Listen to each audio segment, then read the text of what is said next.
Well, hey there, Darin Garman here, and I want to welcome you to this week's podcast. I am really looking forward to sharing some information with you on this podcast. And as you saw, based on the title, which got you to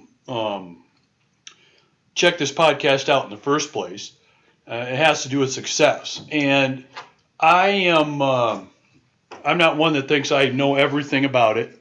I'm not one that thinks I'm in that elite successful category. So, in no way do I want anybody to think that I'm talking down to them. That's definitely not the case. Um, but a couple of interesting things is one, I think I've got a pretty good idea, at least in a real general level, of what it takes to be a successful person, a successful investor, successful not only in life but in other things that you do, whether it's athletics, whether it's, as I said before, investing or anything else. I think we got a pretty good general idea on what it takes.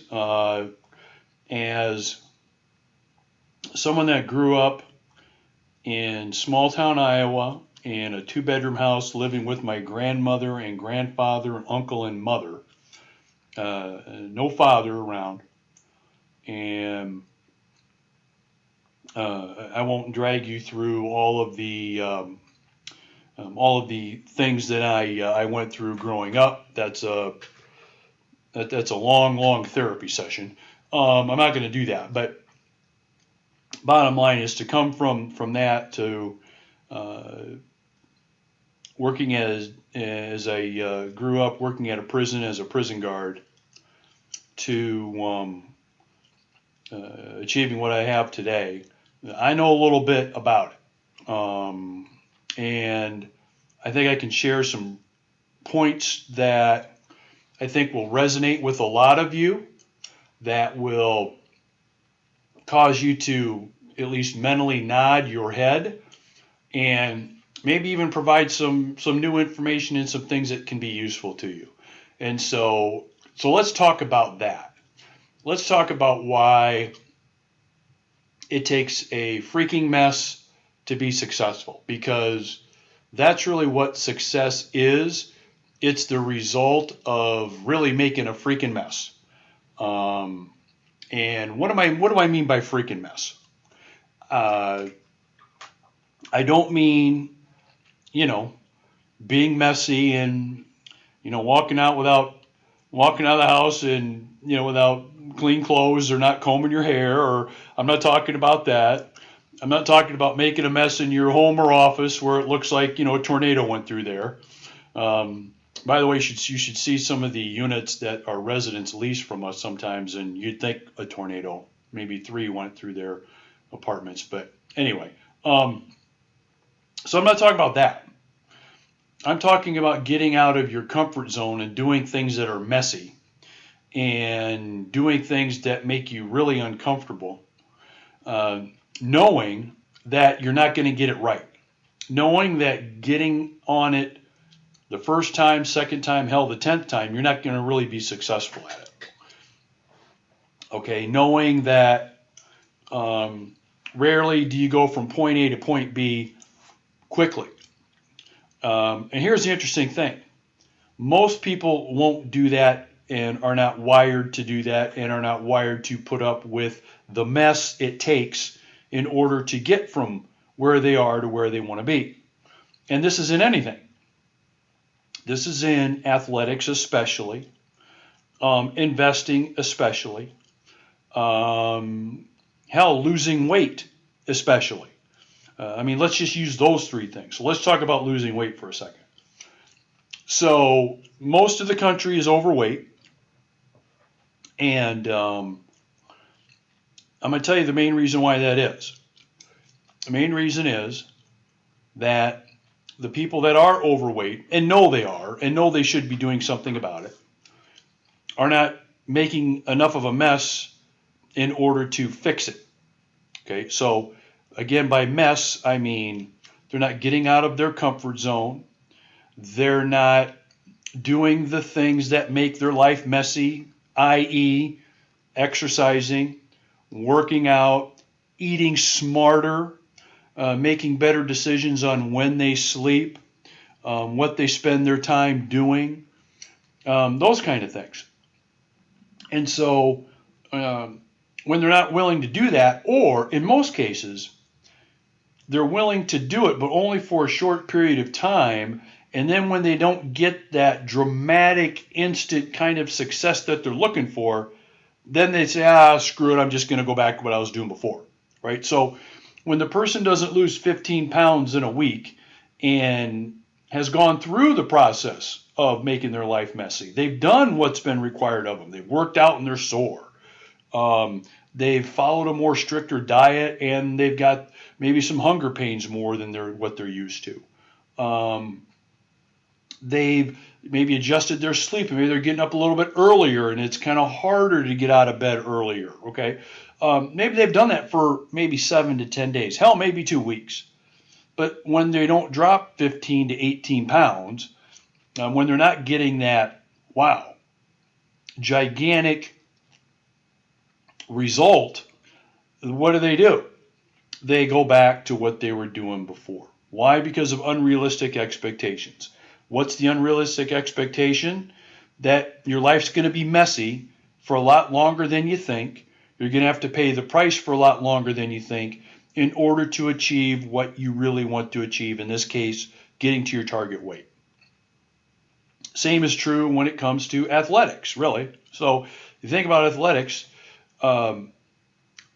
anybody that is a professional athlete, any professional athlete will tell you that it took them more time, effort, energy, training, mentally, physically, more ups, more downs, more disappointments, more failures than they ever thought it would take, ever, to be where they're at today.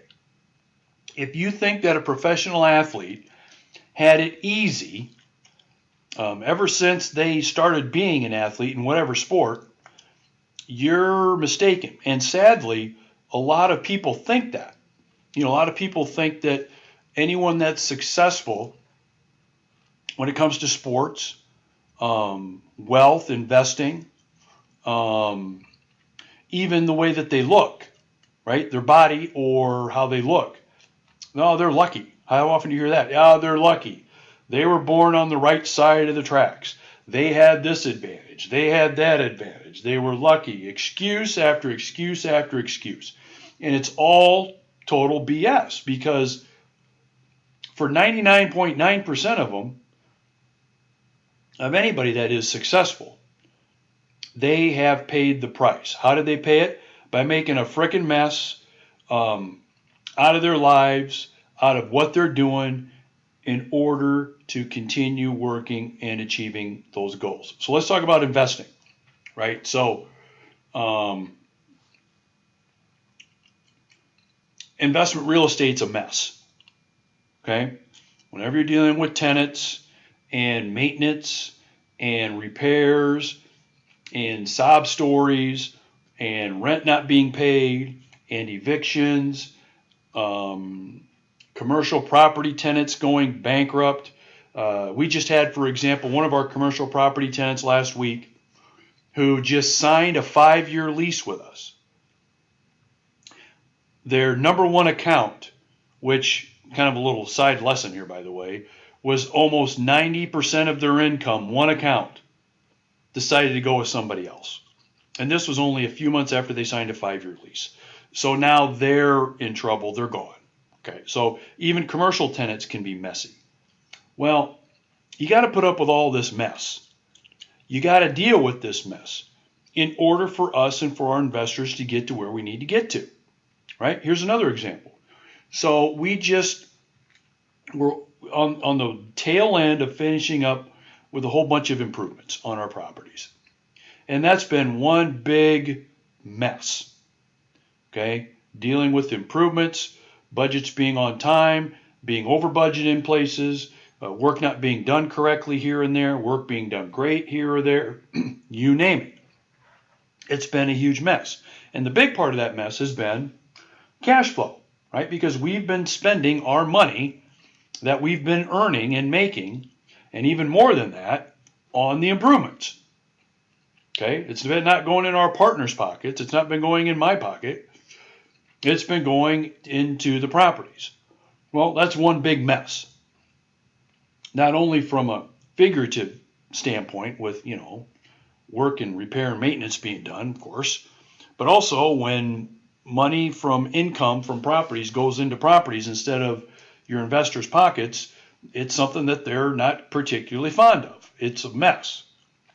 But they know, our investors know, that in the long run over the coming years, they're going to see a very nice return from that. And they're not in that short-term mindset where they're going to base how great things are going with the investment based on last quarter's report, right? Or on last quarter's income, because they know what's going on. So it's making sure you're seeing the forest through the trees and understanding that if you ever want to accomplish really anything worthwhile, you're going to have to go through a big freaking mess to get it. And that mess is going to last longer than you think. It's going to take more time than you think. And at the end of the day, you're going to have much more invested, and it's going to be a hell of a lot more messier than you thought it would be. And that's with anything that's worthwhile. And so, really, if you want to be somebody, and I don't care what your age is, or I don't care what your talent is, or old, young, thin, overweight, strong, weak, rich, poor, I don't care. It doesn't really matter, because what does matter is this understanding. And it's really this. It's really those people that understand that they're going to have to go through and pay the price of whatever mess they're now going to have to make. Those people that know that and understand that, and here's the important part, accept that that's going to be the case, are going to be the ones successful in anything that they do. You pick it, they're going to get there. Okay? And it's really key to that is understanding that that's what it's going to take. And by the way, this doesn't mean that while all the mess is going on that they're happy about it, that they're smiling from morning to night. Okay? It doesn't mean that while all of this work and this mess is being made, and the progress is slower than what they thought it would be and that they're thinking it's going to be, and that they're happy during this whole time and just overjoyed and laughing. And no, they're not. They're not. They're as grumpy and grouchy and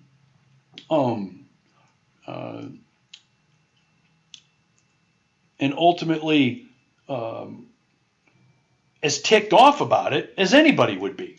So it's not like because they understand this, they go through this accepting now that, oh, this is just great and this is the way it is. And by the way, even if they've got a really good positive attitude, they get up and, go through 10 affirmations on how great everything is every day.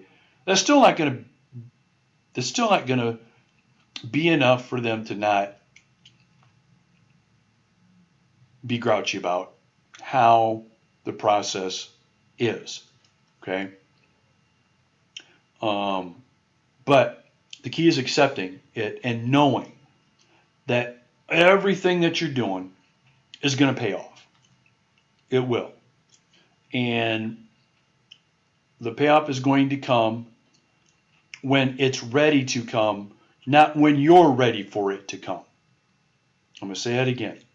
The payoff, the success that you want, and really anything that you're doing, is going to come when it's ready to come, not when you're ready for it to come. Because we're all ready for our success in whatever we're talking about here, investing especially. When's that going to come? We want it to come last week, right? That's when we want it to come, but it's going to come when it's ready. And that's the case in everything. And I think and again, I'm speaking in generalities here. I think if people understood just this concept, because it applies to everything, they would have the kind of life and have the kind of success that they want to have, and you choose the category that they think they deserve, right? That they think they deserve. And again, I'm not trying to talk down, and I'm not trying to oversimplify it either. But I think this is a key piece in really almost anything, from having great investment success to, being the best guy in your intramural basketball team. I mean, it really applies to everything, right? It really does. And so I'll go ahead and end this podcast by really saying this. Those people that choose to pay the price of and understand they're going to have to be making a mess are going to be the people that have what you are looking for. And until you adopt the same kind of mindset and whatever it is you want to get, or whatever it is you want to have, and whatever it is you want to achieve, doesn't matter age or anything either, by the way, you're not going to have what they do, what they've got. Okay. Until that changes. And once that changes, and once you make a commitment to that change, that's when things will start to happen. Not until then. Positive thoughts aren't going to make it happen. Picturing in your mind that, at the beginning of every day, that's not going to magically appear. It's through action. Action, action, action, by making a freaking mess. All right? All right, I hope you have a terrific rest of your week. I hope you have a terrific weekend. I plan on not only getting a lot of work done this weekend, I'm going to watch a little football this weekend, and hopefully you have a great weekend. All right, talk to you later. We'll be seeing you. Bye-bye.